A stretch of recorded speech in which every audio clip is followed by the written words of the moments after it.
नमस्कार.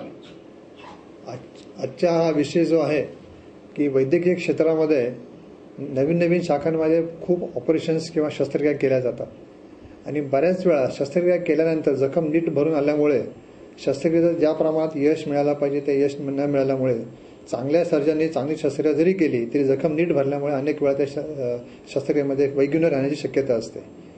या दृष्टिकोनातून आमचं हे संशोधन चालू झालं होतं.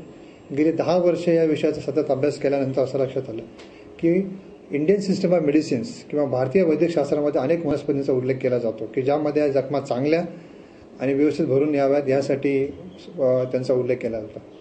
तर या विषयावरती शास्त्रीय संशोधन करून त्यासाठी लागणाऱ्या सर्व वैद्यकीय चाचण्या, उदाहरणार्थ ॲनिमल स्टडी ज्याला आपण म्हणतो त्याच्या करून की ही सर्व औषधं वनस्पतींची औषधं ही सुरक्षित आहेत, त्याच्यापासून कुठला दुष्परिणाम होणार नाही हे पाहिल्यानंतर ज्याला आपण WHO गाईडलाईन्स म्हणतो क्लिनिकल ट्रायल्स केल्यानंतर या औषधांचा उपयोग अनेक रुग्णांवरती शस्त्रक्रिया करताना औषध किंवा हे औषध वापरून केल्यानंतर त्याचे निष्कर्ष प्रसिद्ध केल्यानंतर त्याचा फायदा होतो असं म्हटल्यानंतर हे जागतिक पेटंट ज्याला आपण म्हणतो अमेरिकेचं पेटंट आहे, ह्या संदर्भात आम्हाला अमेरिकेचं पेटंट मिळालेलं आहे.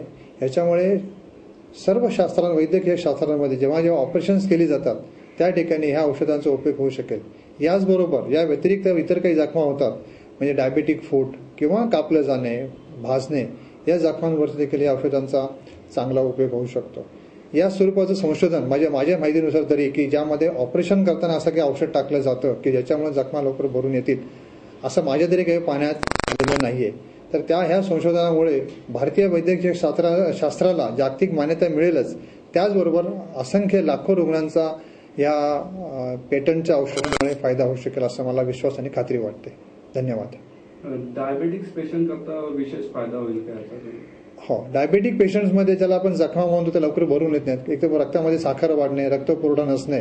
म्हणजे आमच्या पाहण्यात असं एक उदाहरण आहे की एका रुग्णाला पायाला मोठी जखम झाली होती आणि डॉक्टरने सांगितले की एखाद्या वेळेस पाय कापण्याशिवाय पर्याय राहणार नाही. तर ह्या रुग्णावरती ह्या औषधाचा उपयोग केल्यानंतर त्याचा पाय भरून आला आणि पाय न कापता त्याची जखमी भरून आलेली आहे.